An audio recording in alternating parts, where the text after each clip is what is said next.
Now, barely 24 hours after anti-government protests were witnessed in Migori, residents of Kisumu took to the streets on Wednesday protesting the high cost of living.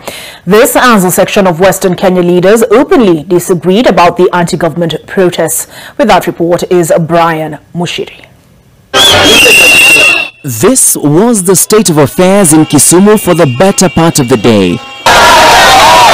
Residents here holding demonstrations and marching to the Kisumu State Lodge to protest the high cost of living. At the Kisumu State Lodge, police were ready to deal with the protesters who carried placards, twigs and empty sufurias as they danced and chanted anti-Ruto songs.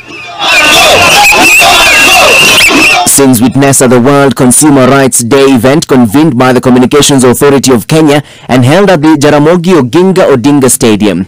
A move that was seen as one to send a strong message to ICT CS Eliud Owalo, who together with Interior and National Administration Principal Secretary Raymond Omolo have largely been seen as President William Ruto's henchmen in Luo Nyanza.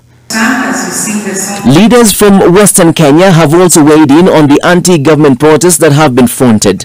At the request of former Director General at the Communications Authority Francis Wangusi, the leaders openly disagreed. Former Defense Cabinet Secretary Eugene Wamalwa and Kimilili Member of Parliament Didmas Baraza took a swipe at each other. We are peaceful Kenyans. We have held 15 meetings in different parts of Kenya. They have all been peaceful. Monday, we come to Nairobi in peace. We want anyone who would come out to protest to know that is their constitutional right, but do so peacefully. And I see my very close friend, Honorable Eugene Wamalwa, the immediate Minister for Defense, supporting mass action.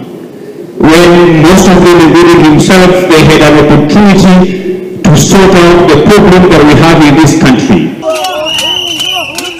In Muranga, residents took to the streets to protest the high cost of living.